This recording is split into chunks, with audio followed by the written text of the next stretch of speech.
Have you ever noticed how some people seem to exhale when they step into the mountains? As if the air itself unburdens their thoughts. What is it about jagged peaks, quiet trails, and endless skies that makes the heart slow down, the mind loosen, and the soul settle into a strange kind of calm? Perhaps it's not the mountains themselves, but the way certain minds respond to them. Some people feel a sense of peace there that no bustling city street, no crowded coffee shop, no familiar routine can ever give. Why is that? Imagine someone standing at the edge of a high ridge. Below them, a valley stretches like a green ocean. The wind tugs gently at their jacket, and the scent of pine mingles with the crisp chill of altitude. For most, it's a view, a moment to photograph. But for others, it's a silent conversation with something deeper inside themselves. Their mind slows, not out of boredom, but out of relief. Relief from the noise, relief from the constant demands, relief from the invisible pressure of doing that city life insists upon. Psychologists have studied this phenomenon, often linking it to what they call nature restoration. The human brain has two major modes of functioning. The directed attention mode, which we use to focus, solve problems, and plan our lives, and the involuntary attention mode, which effortlessly absorbs beauty, patterns, and calmness without effort. Mountains, vast, unpredictable, and awe-inspiring, seem to activate the second mode. People who feel calm in the mountains are often those whose minds are hungry for the gentle, unstructured attention that nature provides. Their thoughts drift like clouds over peaks. Their anxieties shrink in comparison to the immensity around them. But there's more beneath the surface. This calm isn't just about escaping stress. It's about confronting it in a subtle, nonverbal way. The same people who find serenity in mountains often carry a paradoxical inner life.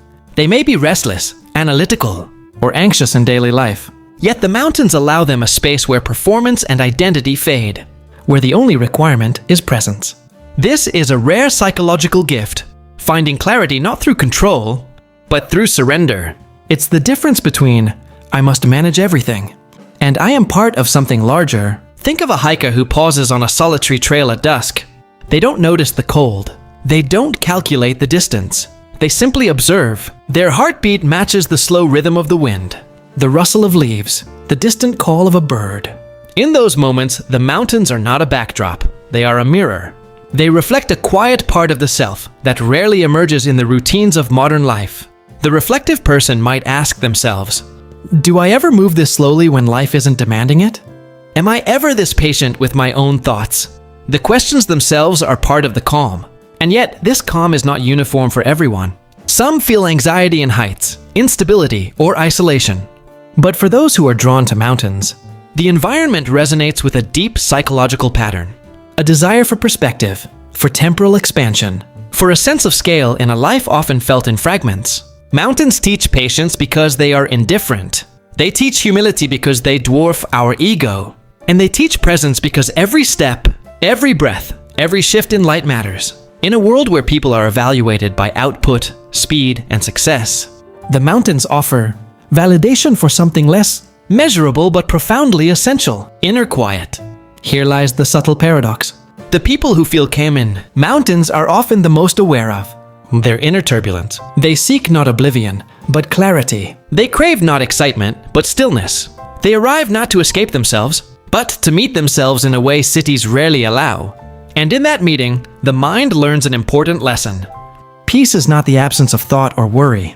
It is the alignment of awareness with what is real, vast and enduring. If you were to ask someone who feels calm in the mountains why they return again and again, you might hear something paradoxical. It's not just the scenery, it's the confrontation. Standing on a ridge, facing a cliff, or walking a winding trail. The mind is stripped of pretense. There's no one to impress, no schedule to obey, no emails to answer. Only choices, one step forward, one breath at a time. And for those who thrive here, that simplicity awakens a quiet joy, a meditative clarity, a way of being that's hard to replicate elsewhere. This experience touches on an intriguing psychological concept. Flow, described by Mihaly Csikszentmihalyi. Flow happens when challenges and skills meet in perfect balance. When self-consciousness melts away, and the person is fully absorbed in the moment. In the mountains, flow is natural. Navigating a trail, feeling the wind, noticing a hawk circle above, these are activities that demand attention without judgment.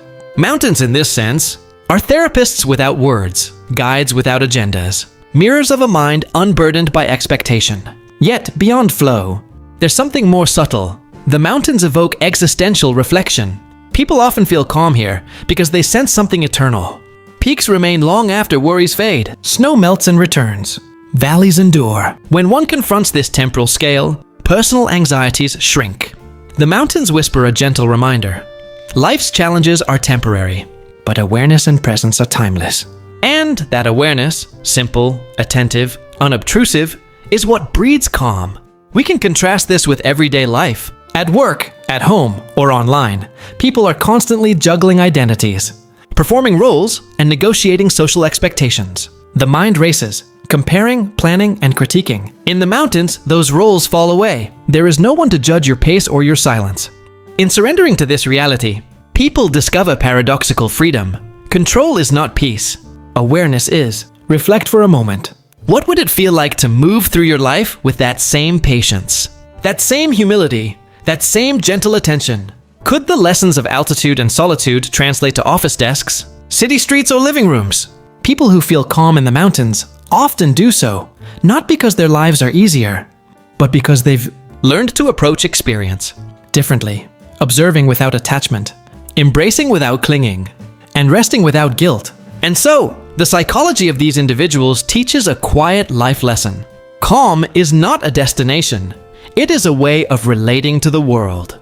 The mountains are not magic. The peace they offer is a reflection of inner alignment. They remind us that we are, at once, fragile and vast, temporary and enduring, small in scale but capable of immense awareness. When they descend from the peaks, these individuals carry more than memories of sunlight on granite or the scent of alpine flowers. They carry a new lens for life, a reminder that the self, like the mountains, can stand still amid turbulence, can breathe amid chaos, and can observe deeply and tenderly what matters most. So, the next time you see someone linger at the edge of a ridge, eyes soft and still, don't mistake their calm for detachment. They are not fleeing life, they are meeting it fully, absorbing it with patience, and returning with a quiet wisdom that the city rarely allows. Perhaps, if we watch closely, we might learn the same, that peace is not found in running faster, doing more, or controlling everything. It is found in seeing clearly, breathing deeply, and embracing the vastness that surrounds and resides within us.